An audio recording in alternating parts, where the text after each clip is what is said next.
Everybody, this is Tim Peck here on Project Next Media on the Dr. Tim Show. We have a special guest today, Jon Macy, professor at IU, who is going to get into some facts about guns and suicide and how guns happen to be the number one leading cause of suicide. So trying to have a mature, deep discussion, as well as a vulnerable one about something that affects all of our communities and has affected many of our families. And we'll get into the public health viewpoints here. We'll tell some personal stories and hear from Jon. So Sarah, welcome. Jon, welcome. Jon, please tell us a bit about yourself and what your position at IU is and how you got into this type of research. Yeah, thanks for having me on the show. I really appreciate the opportunity. Yep, so I'm a professor at IU in Bloomington, and I've been in public health my entire career. And I've always been interested in, kind of what factors motivate people to engage in certain behaviors or not. I spent a lot of time.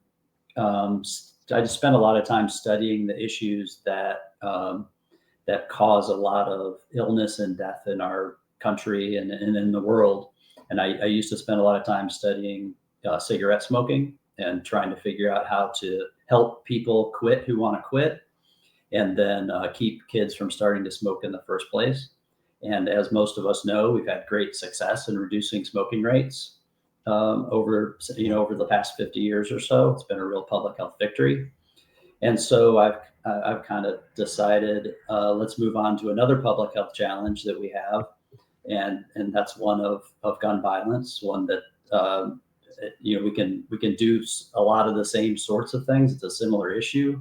It's, if you think of it as a public health issue, there's things that we can do to prevent unnecessary deaths from guns. And so I've been doing a lot of work to try to figure that out.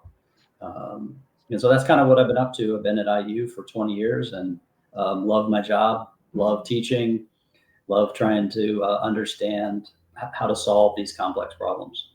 Yeah, big problems, big meaty problems to get into, and some similarities between smoking and suicide prevention for sure. There's industries involved in terms of working to not only have human behavior changes, but also societal changes, and has uh, economic implications as well. So, Sarah, you were excited to come on to this show and be part of Dr. Tim Show today. What has driven you to want to be part of today's show? I see this issue affecting my community. And also, I had my own suicide experience a year and a half ago.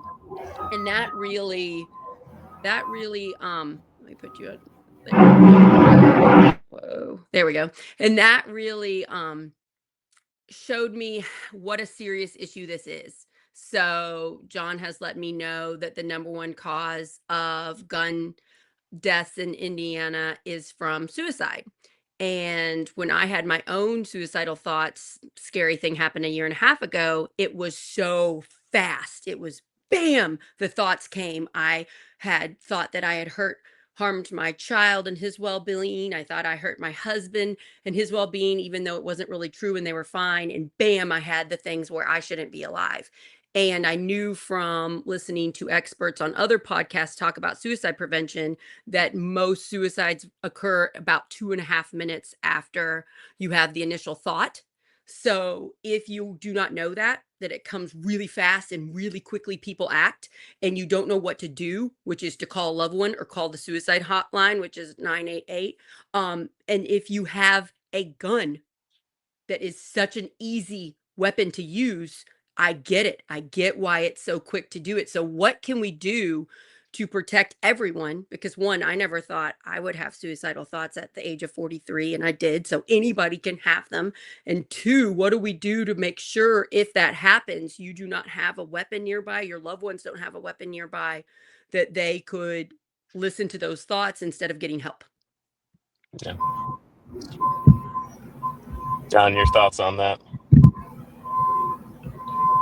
Oh yeah. you took me off mute. Thank you. Yeah, I think all the gun violence is in the news all the time, right? But what tends to get attention are the terrible, terrible things that happened with mass shootings at schools, or when a celebrity type person is involved in a gun violence incident, like just recently happened.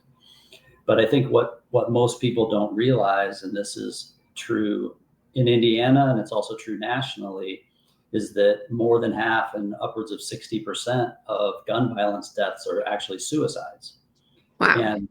And the suicides, it doesn't get hardly any attention for obvious reasons. It's a private thing. There's a lot of stigma associated with it. People don't like to talk about the fact that a loved one or somebody in their community committed suicide. It's a terrible, tragic, scary, sad thing. So it's understandable. But I think if more people are aware that actually the majority of gun deaths are suicide deaths, and we can reframe our efforts in terms of suicide prevention, we can make a lot of progress in reducing unnecessary deaths. And Do you do have the statistics on men versus women with gun deaths? Because I have heard it is much higher with men. Do you know the numbers on that? I don't know specific numbers off the top of my head, but absolutely, you're right. And then this goes back to the point you made about how fast somebody acts when they have a suicidal thought or suicidal impulse. And a male is more likely to grab a gun if they make that tragic decision to end their life. They're more likely to grab a gun. And women are more likely to use methods that maybe they survive and then they can get help from. Exactly right. And so if you use a gun, it's gonna work, right? Like more often than not, and you're gonna, that life is gonna end. Whereas to your point, a woman is gonna maybe try pills or something like that, where they're more likely to have their life saved and then get a chance to get help and continue with their life. And so that's why I've been spending a lot of time trying to figure out how to interrupt that step of when somebody has suicidal thoughts, just interrupting their access to a firearm, basically keeping the gun out of somebody's hands at the wrong time. And there's ways to do that through safely storing your gun in your house. And let's talk a little bit more about who it is that is killing themselves, who it is that is thinking about suicide. And we just talked about it could happen to anybody. Talked a lot about how men are typically more successful on average than women. We also know that depression rates as well as suicide rates are higher in white people than Asian people than Black people, and that is an interesting trend to talk about and understand a little bit about. And I don't know if you have any insights there. There's an interesting and tragic disease to be sick enough, in a moment and in enough distress to be able to think about and then try to commit suicide. And then when, of course, you have access to a gun, it becomes all that much easier. I'll say, as a physician, one of the screening questions we always ask when someone is perhaps suicidal, you're not quite sure, it's not always that obvious, is, do you have access to a gun? Because if they don't, the risk of committing suicide goes way down. Wow. And something that makes it more safe to kind of discharge that person back into their life. Then instead of, the worry goes down a bit. So it's a large part of what we do in medicine every day. Right. And so there are a lot of folks who are dealing with traumatic, occurrences in their life, or just really hard situations. And we don't have the support community, the support network set up in a lot of ways to be able to help people work through those situations. So, for example, veterans, suicide rates are elevated among veterans who have come home from traumatic experiences overseas, fighting wars, and they don't get the support that they need to deal with the trauma that they've experienced. And so it stands to reason that they're going to have elevated rates of depression and other mental health issues that might lead them towards suicide. Similarly, with the depressed economic situations in a lot of rural America, where you talked about white men who traditionally have been sort of the economic supporters of such communities, and now all of a sudden their opportunities to be economically sound and providers for their family and all of those kinds of things have shrunk. There's not as many opportunities, and so they feel lost and in despair. And there's a whole literature on this sort of the economics of despair and how people are really lost and not sure which direction to turn. And so you put all those things together, and you can understand why there are elevated rates of these mental health issues, which then sadly lead to suicide in some cases in these specific subpopulations of folks. And it's often white men, white middle-aged older men.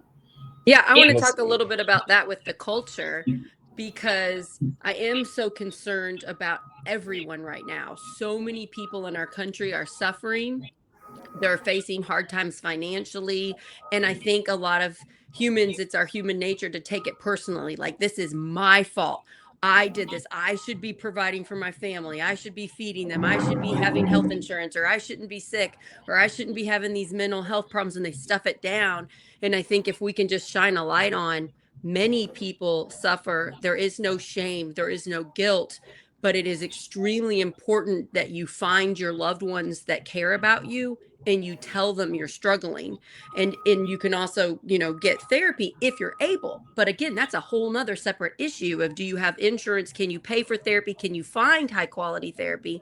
Because when I had my suicidal thoughts, I couldn't immediately get into therapy. I called 988, the suicide number, after the suicide scare was over, to get help, and the people on the phone helped connect me with people that took my insurance, and I was able to find therapy. It took about a month, and I got in early, but I shared it with my friends, and I was able to find a retired therapist. Her first name is Nancy, who just swooped in and took me to lunch and gave me the best therapy possible right away, like days after. And so we need to have our people, everybody. This can happen to anybody. It happened to me. It can happen to anybody. Do you have trusted people that you can call? Oh no, I'm having these thoughts. Can you call someone in the middle of the night? Will they answer you? Call the suicide hotline. Know the 988 number. Like, take away the shame. This is human beings. We can only handle so much stress in our lives before our brains go to this. And another thing I wanted to say is, we are friends. Tim and I are friends with Brian Zimmerman, who is a Special Forces veteran, and he has a show on our program. What's it called? The Roundtable. Roundtable. And he openly talks about his own mental health and how he's this guy with these giant arm muscles. He's like the manliest person you've ever seen in your life. And he's openly saying, we need to talk about our mental health struggles. And I know it has helped having that show. But I mean, what do you all think? You all are white men. Has it been hard on you all to open up when you are mentally struggling? I mean, yeah, of course. Yeah, I mean, it's a problem ingrained in our culture, that it's not okay for men in particular to open up about their struggles and their problems and seek help. I mean, we've known forever that men are just bad at even going to the doctor. Well, Tim would know this. Like, we I don't know, we think we're invincible, or we're not going to mess with it. We're not going to get screened for the things we should get screened for. And, this kind of falls into that same category. I do think, there's great untapped potential in our small rural communities in Indiana or whatever, where people will absolutely show up and show out and support people who are struggling in their community. If they know about it, they will do it. It happens over and over again. Sarah, you have that story of it happening to you. You couldn't get the formal into sort of formal services to help, but you had that informal support network. And I think that's a real thing, but people have to know that there's a need, Yeah. and they will respond and do amazing things. Yeah. If you're a male out there listening and you're struggling, it's okay that you're struggling. It's not all your fault. Get rid of that guilt and shame. And do you have friends? Do you have loved ones? And it doesn't take much. Just call them up and talk and just tell them. It's not as hard as you think it is. It's just literally doing it. Tim. 988 is there. The way our healthcare system works, it has a lot of gaps. Mental health care is one of them. Telemedicine is a huge boon to mental health care right now, and there's plenty of apps and things you can use online to be able to be set up with someone sometimes the same day. Oh, that's But nice. our BetterHelp, there's others, and so um, the point I want to make is around the social safety net that we have in America comes to literally a constitutional right that you have to care by going to the emergency department, and you can't be turned away. So if you go to an emergency department, you come to me and see me, and you say, I need to see you, I need to talk, I am having suicidal thoughts, I want to hurt myself, I want to hurt someone else, whatever it may be that's on your mind, we will take care of you, and we will see you, and we'll try to get you resources.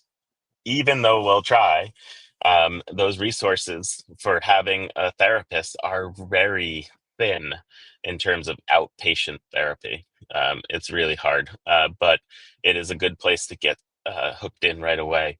It's not ideal in any way to go to the emergency department unless it's a true emergency, but it's there for you, I mean, that's a and true we'll assess it. emergency. If you are thinking of harming Well, for yourself, sure, that is a true emergency and you are allowed. And that's a good point because you 1,000%. should not be alone.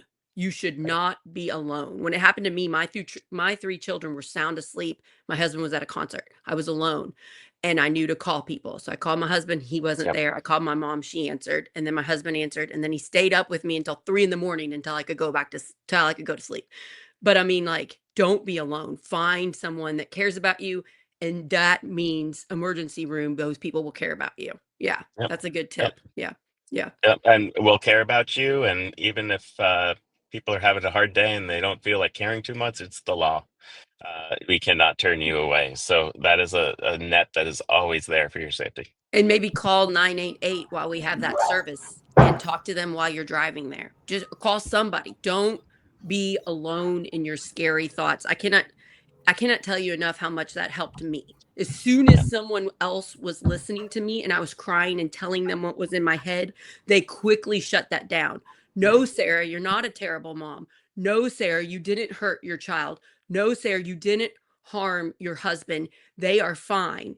And then I was like, it really helped them to go away. So I was willing to be vulnerable and say what those scary thoughts were. So say it. Say what the Yeah. thoughts are is to someone that cares about you or a professional. Yeah. So John, we talked a bit about people and who it is that this is happening to, and it's happening to everybody. But then there's the question of quote unquote success is the word we use in medicine. It's probably a terrible word, and for research and public health too. The success you have in committing suicide is higher in men often, but it's certainly higher in people who have access to firearms. Right. That seems obvious, but has it been studied to why? I don't want to just assume that that's obvious, that you have a firearm and therefore you could be more likely to commit suicide. You can tell I'm in a university because there's real live students who just showed up. And there's also construction going on outside. I need to making the relocate episode more exciting, John. Right, If you watch live, exactly. you get to see him. You get a tour of, behind the scenes here. relocate myself. Sorry about that. That's Don't worry fine. about it. Here we are at IU. Yep. So, so your question was, why is it that If you you're, have a gun, you are more likely to be successful at committing suicide. What is it about, it's, having the gun? Yep. yeah, I mean, it's just that, again, that decision is a very impulsive, when the decision to actually take the act is very impulsive. It happens very fast. And so if you have easy access to a firearm, um, it's just going to be more effective at doing the terrible job that you want it to do, um, because it's such a, a powerful, effective, damaging piece of equipment. It will simply do the job in Yeah. that very short time frame. So if we don't have, if there's no way to interrupt that process, then it's just more likely to be effective.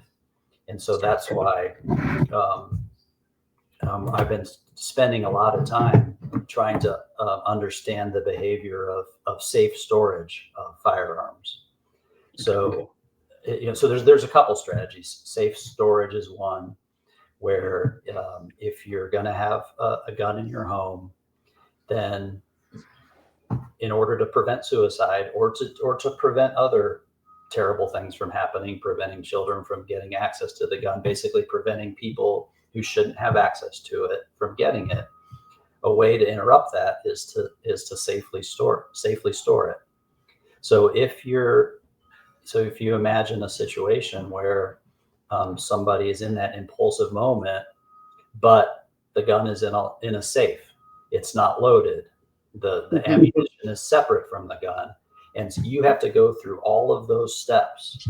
You have to remember the combination to the gun lock, unlock the gun lock, load the gun, do all the things. Then that might be enough time to interrupt that impulsive decision where you're like, wait a second, maybe I shouldn't do this, or that's enough time for somebody to intervene, or ideally, if you're somebody who's struggling with mental health issues, and you live in a house where people are aware that this is going on, then they have locked the gun up and you don't even have access to it. You don't Right. even, That's what I was going to say. If you don't if you're willing to admit you're struggling, that would be a good time to have someone else change the combination to those weapons and the bullets, and so that you physically cannot get to them while you're going through this. If you can admit this is a vulnerable time for me, but it's right. so hard. Like my stress happened in like 3 days. It was like 3 days of escalation and very quickly. So it was just so fast that it's kind of good to plan ahead. Just realize it can happen to anybody. Men that are listening, it's particularly dangerous for you, white men especially in America. Do you have a plan so that if you have those scary thoughts, you won't do that thing? Yeah, and we've done a lot of research on this, talking to gun owners, and a lot of them will say, I'm a responsible gun owner. Of course, I lock my firearm up, right? And that's just part of it. I don't. The last thing I want to have happen is for my gun to get into the wrong hands, whether that's the hands of a kid, a child who doesn't know how to use it, or to somebody who's struggling. And so I think that's just a message we need to spread. With the most recent data I saw on this was that around, I think, 40 or 42% of homes in Indiana have a gun.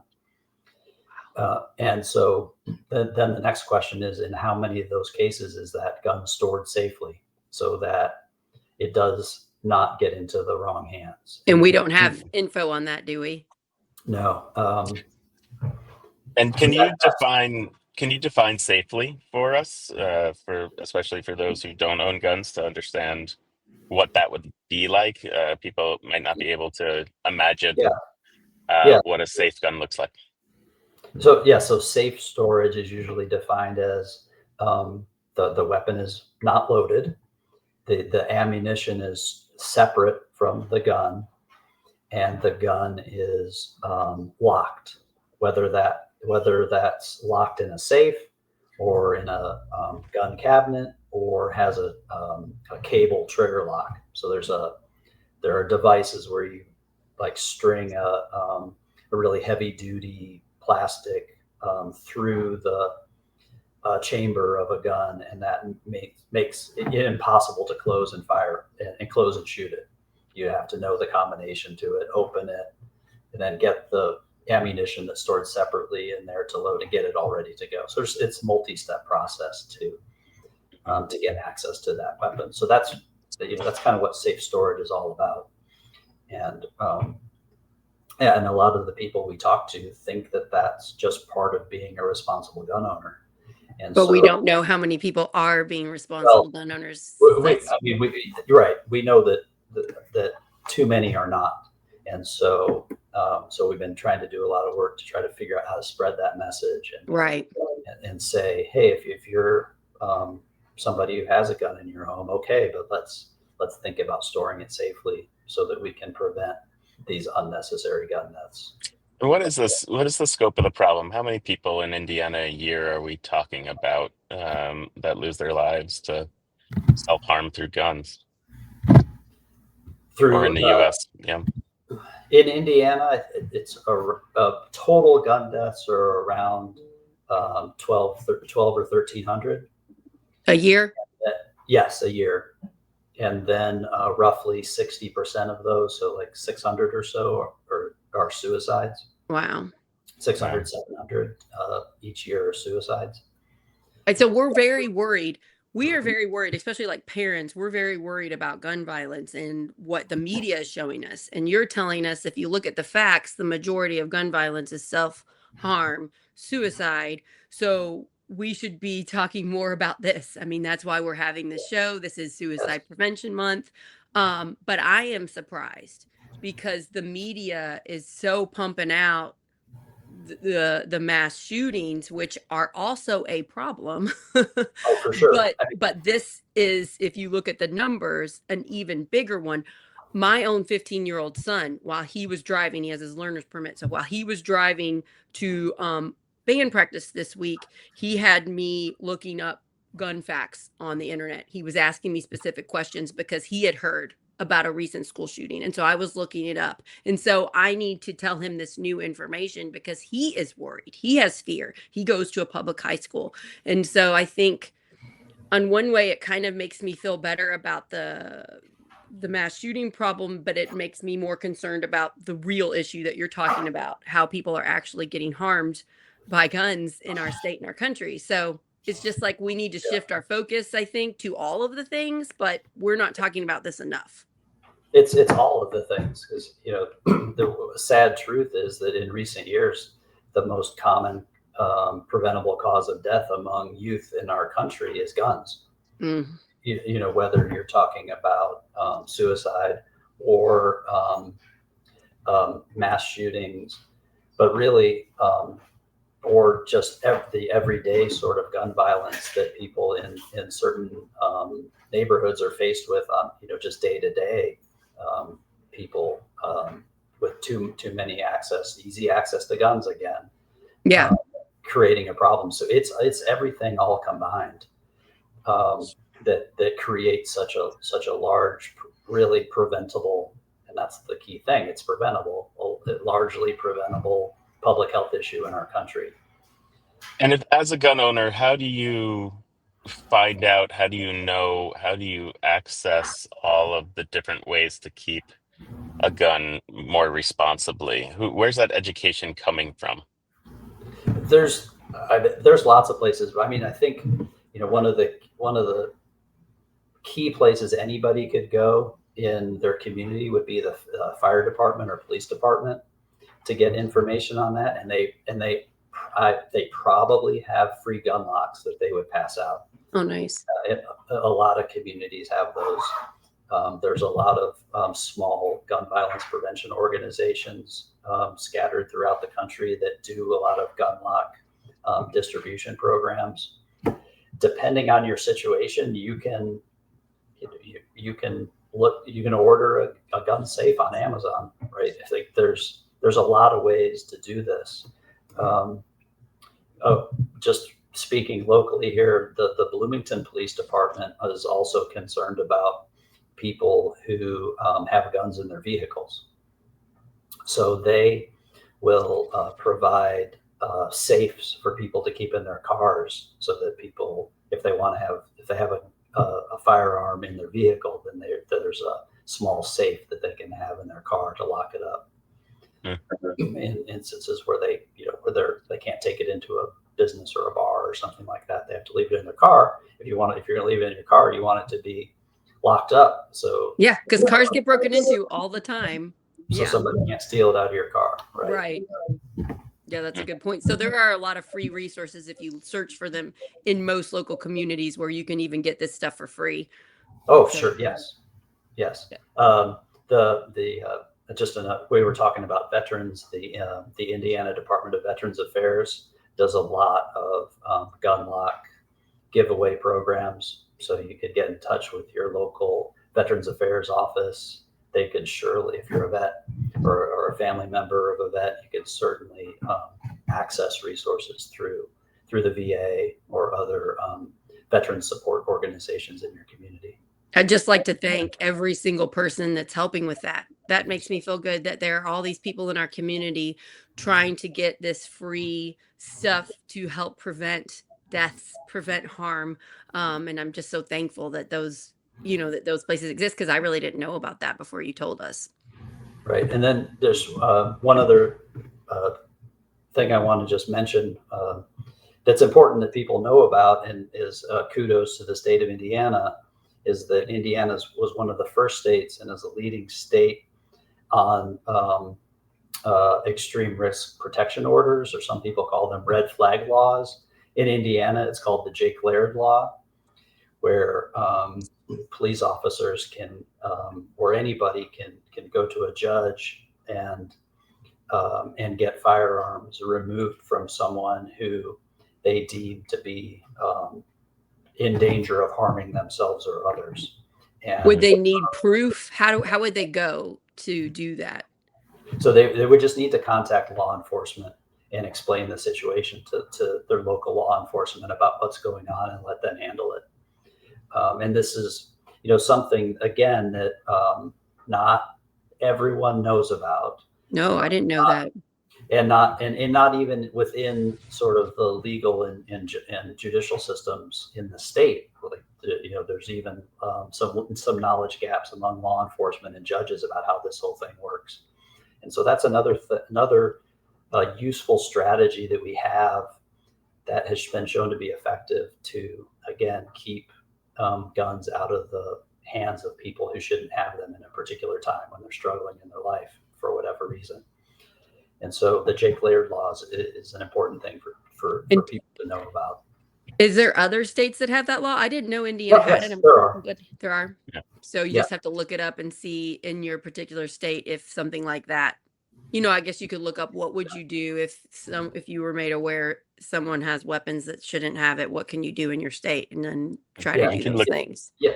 If you live outside of Indiana, I would just Google does my state have a red flag law? Oh, okay, red flag. Okay. And that would point you in the right direction.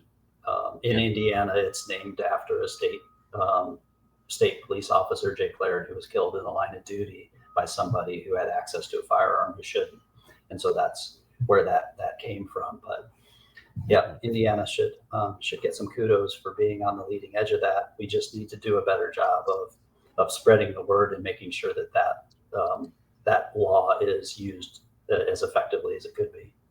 So John, there's, so many people that you're talking about, who die from self-harm gun deaths every year, that the numbers are sufficiently large that it seems like you can actually study some of these interventions as a public health researcher like yourself, in terms of states that have red flag laws versus not, like you can have a control that way.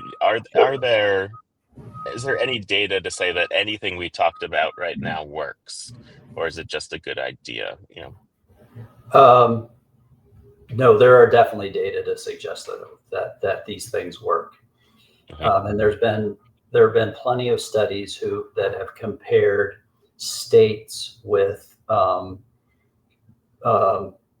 better implementation or coverage of these kinds of policies versus states that don't have these kinds of policies, whether it's a red flag law or a law requiring safe storage of your firearm or more comprehensive background checks or any of these kind of policy options. Those states have less gun violence. They have less shootings. They have less homicides. They have less suicides. That's just the way it is. I will say that it's important maybe for people to know that the research in this area is behind where it should be. But we are behind really comprehensively understanding this issue and having a lot of strong evidence that you're asking about. And that's because several years ago, the federal government actually stopped funding gun violence research because of this this amendment called the Dickey Amendment that was put into law that prevented gun violence research from being used to advocate for any sort of policy interventions to prevent the problem. And so that meant with no federal funding, nobody doing studies on this, or very few studies on this. Like the only studies were kind of funded by private organizations, private foundations, and that kind of thing. And then just not a lot of researchers going into this because we couldn't make our careers about this because there was no way to fund the work. Wow. And I think, if you compare that, again, going back to what we were talking about earlier, you compare that to the issue of cigarette smoking, a lot of resources went into that. We were lots of research enterprise to figure out the problem, figure out that it's related to all kinds of cancers and heart disease and all kinds of negative health outcomes, and then take the next step of, okay, how do we help people quit? How do we keep people from starting to smoke in the first place? Lots of money goes into that research, figuring out what the effective solutions are. And then once you have the effective solutions, how do you spread them throughout our communities? And wow, magic. We have now reduced dramatically the rates of cigarette smoking in the country. You can say the same thing about motor vehicle crashes. We used to have too many people getting injured and killed on the highways. And so what did we do? We did a lot of research and figured out a lot of policy interventions that would be effective. We implemented seatbelt laws. We figured out airbags. We made cars safer, made roads safer, all kinds of things. And guess what happened? Motor vehicle crash morbidity and mortality went way down. We can do the same thing with this issue.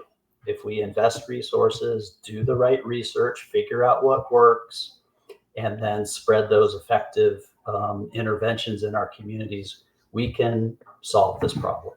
Yeah, bringing up the cigarette smoking is such a good point, because we did invest money in the government, education, laws. We did invest in that to lessen it, and it worked. We can do this with this issue too.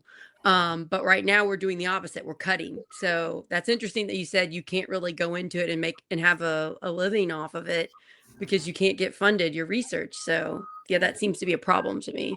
Yes, Tim. Where are you getting your funding now to do the research that you're doing these days? We were very fortunate to get a gift at IU from a private donor to kind of kickstart research in this area at IU.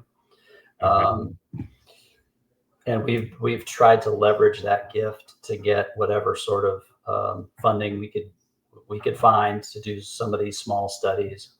And then, like I said, there are private foundations in the country.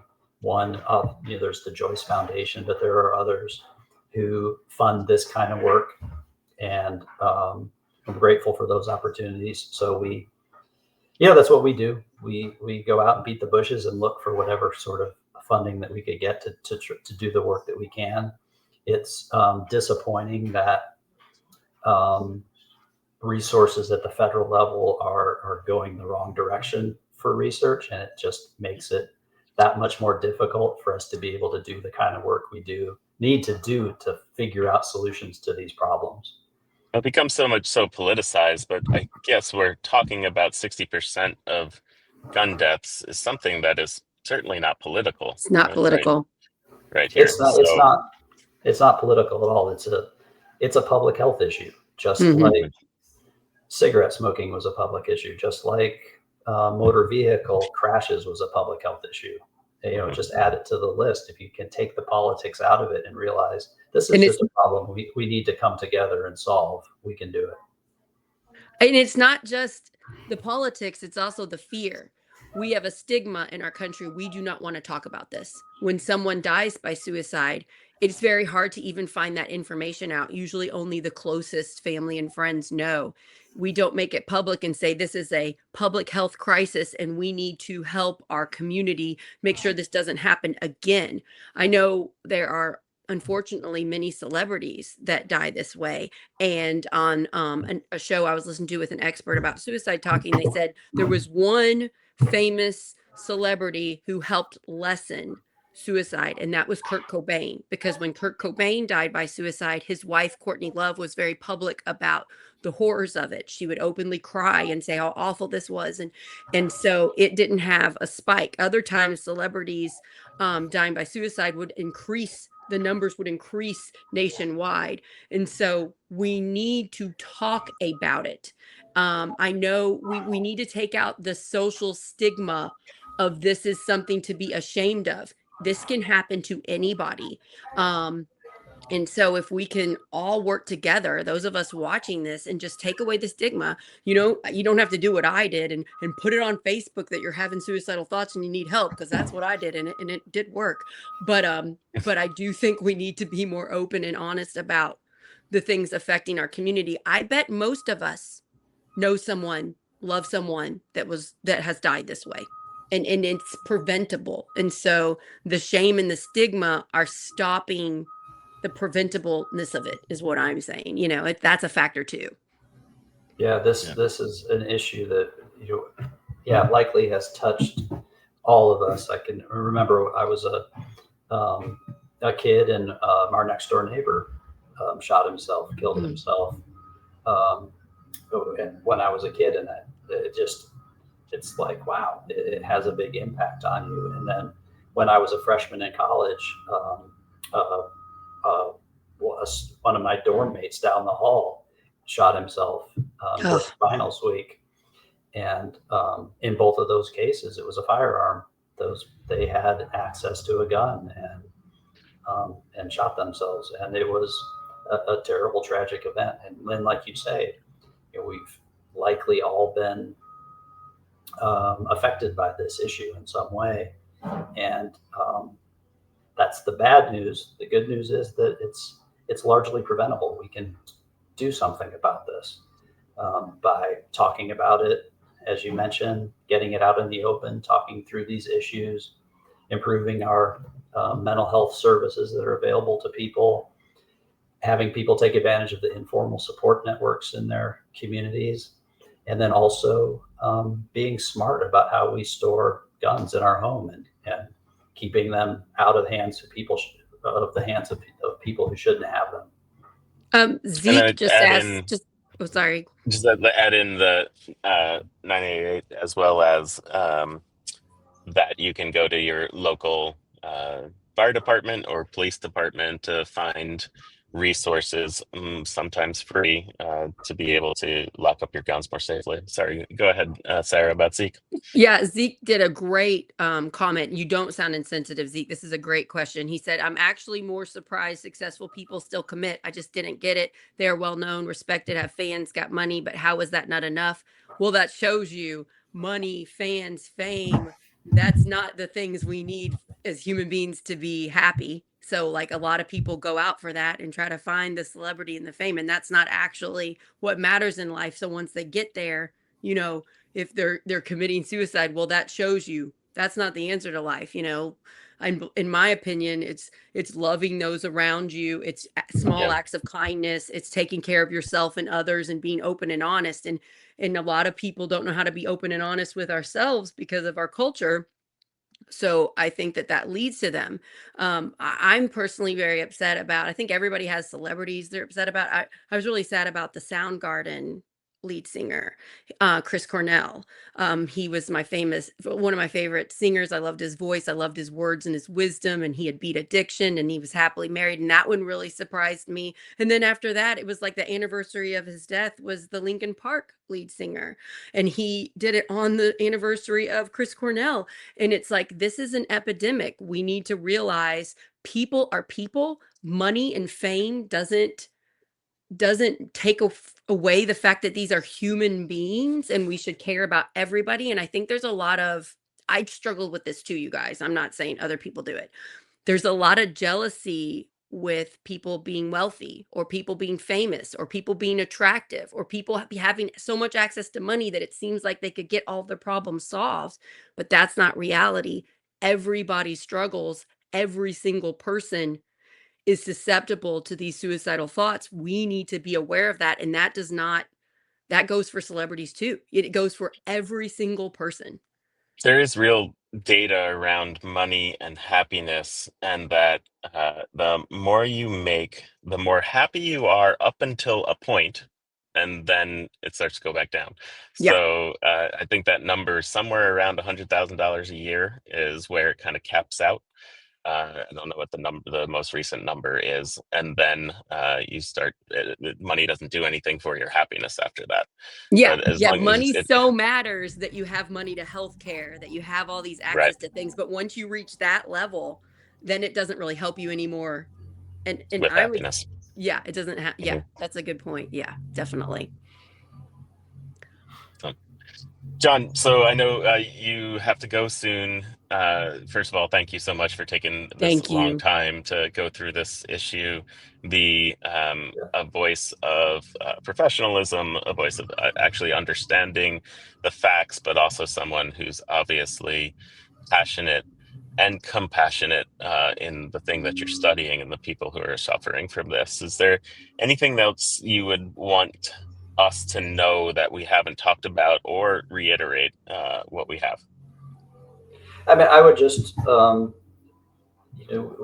timing for this episode is September, and this is National Suicide Prevention Awareness Month, and so not that it needs to just be 1 month, but is those things, those sort of campaigns are useful to raise awareness around an issue, and I think it's a good thing that we're doing this, and I appreciate you hosting the show and putting a spotlight on this issue, and just would like to remind everyone that it's real, and people struggle, and it's okay to struggle, and it's okay to ask for help, and I am optimistic that we can figure out solutions to these things that we're facing. It just requires us to kind of collectively get on the same page and decide, yeah, we're going to do this.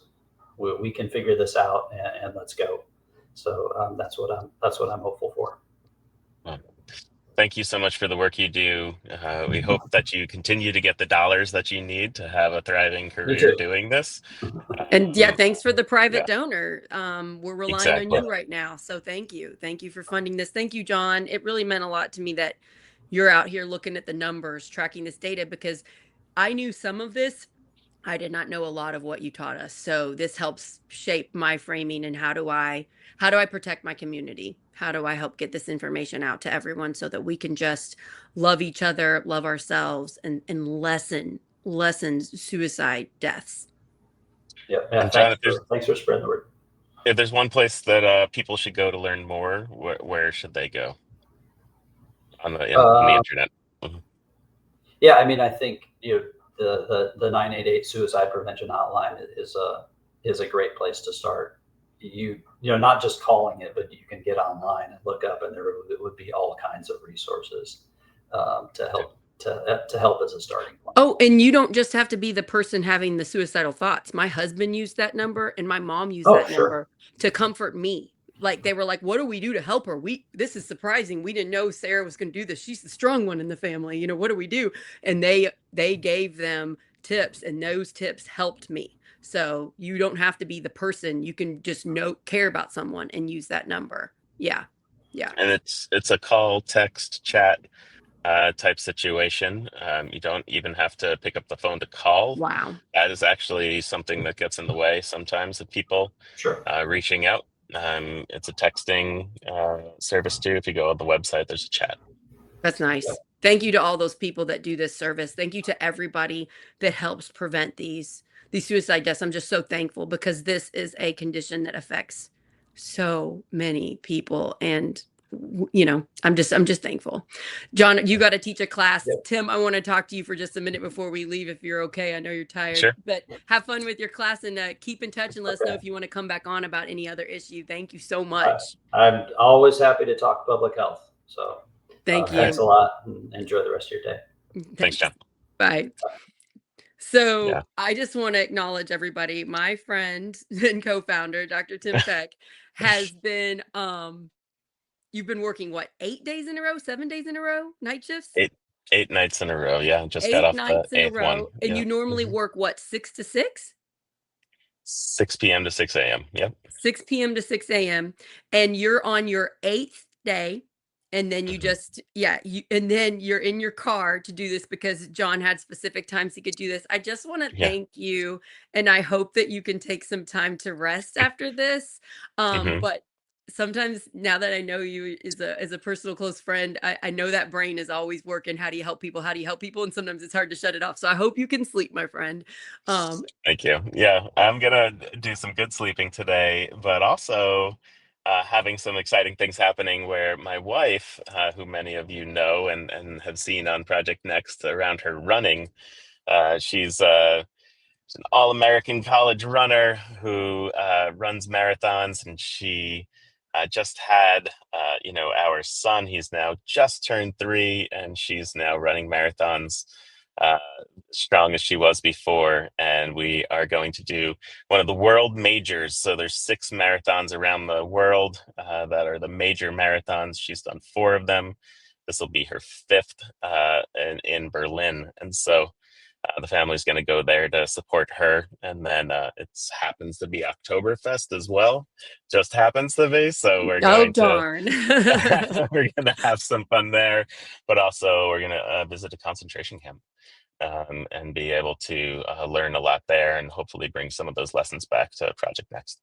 Yeah, I hope you have a great time. Your wife is fantastic. I love seeing her race. She is so fast. She, like local races, she usually can win, come close to the top. Yeah, she's pretty amazing. I think that's wonderful that she gets to do this and you get to support her, and I hope you just have the best time ever. Yeah. Oh, and if you are listening to this and you know somebody that you are worried about, I just hope that you take a minute to share this episode. You can share it on YouTube or Facebook or podcasts. It's on Apple and Spotify. It's also on our website, and you can get emails if you want to go to Project Next Indiana. But I just love my community so much, and I am particularly worried about men because it's in our culture, especially in my area. It's not cool to open up about your feelings or struggles. You're not supposed to ever admit that you struggle. And that is why this is such a problem with these spiking numbers in suicide deaths. So I just, send it to someone. I'm going to send it to Brian and see what he thinks, because this is an issue he cares a lot about, and see his thoughts on it. And Jon was talking about how suicide death, especially by gun, is very high in veterans, very high in police and law enforcement, and we're having an epidemic of that right now in southern Indiana, including someone from Scott County Department that recently shot himself in front of his ex-wife. So it's terrible. So yeah, this doesn't just touch some people that that are unknown or kind of fuzzy. It happens in our community, happens to our leaders, happens to the people who protect us. And if we're talking about it more, it'll happen less. Yeah, I definitely agree. Talk about your mental health with someone and love yourself. That's another thing. Once I got out of this, I was like, oh, I'm not going to work with people that didn't care about me or my mental health again like that. Like, I can choose who I spend my time with. And so it really changed my friendships and it changed who I'm willing to work with. Because if someone is going to care so little about me and my mental health, why would I give them my time? Like, Yeah. it just really shifted everything for me. And honestly, if this didn't happen to me, Tim, you and I would not be talking right now Mm. because I reached out, because I got therapy, that's what made me run for state house, and that's how you and I met. So I'm thankful it happened. I don't ever want to do it again. It was Yeah. awful, but it made me a stronger person, and it made me stronger because I was willing to be so vulnerable and Right. open up. So Yeah. it's like Thank you. it's strength and vulnerability, which people don't think. People think if I'm Yeah. vulnerable, that's a weakness. No, that's your Yeah. biggest strength right there. Yeah, Yeah. leadership through vulnerability is the strongest leadership. So, thank you, Sarah, and thank you for everyone for watching. Dr. Tim here. Please share this on all your socials. These shows have been shared so widely, and they go to people that you do not know. Once you share it and someone else shares it, they affect people. We get feedback from people around getting this message out around public health issues and people getting knowledge that they wouldn't have had otherwise. So your amplifying this goes a long way. So thank you to all the viewers and listeners for doing so. And feel free to open up in the comments if you want to about how you feel. If you are a personal friend of mine, you can call, message, text, Facebook message, whatever, get a hold of me if you are struggling because we care about people and we want to lessen this and let's get the word out. So we love you, we care about you. Thank you for listening to this very personal and hard to hear discussion, and let's make positive change in this country and let's work together. Tim, I hope Awesome. you get some sleep Thank you. and rest. And I hope you have the best time ever with your family on this trip. I'm so Yeah, excited for you and happy for appreciate you. it. Happy Yeah. for Missy. She's put so much work into it, 50 miles plus a week.